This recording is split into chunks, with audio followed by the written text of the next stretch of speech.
How do we determine the number of days for a given month in Python?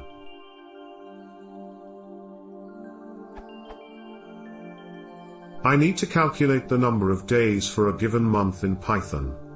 If a user inputs February 2011, the program should be able to tell me that February 2011 has 28 days. Could anyone tell me which library I should use to determine the length of a given month?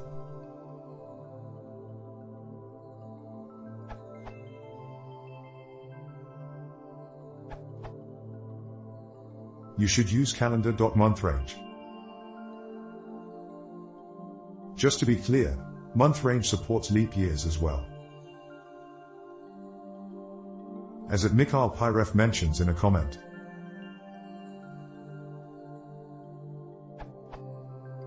First number is the weekday of the first day of the month, the second number is the number of days in said month.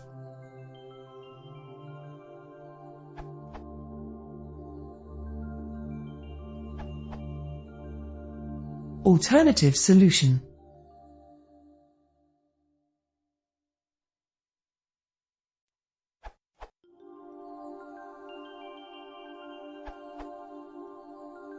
Just for the sake of academic interest, I did it this way.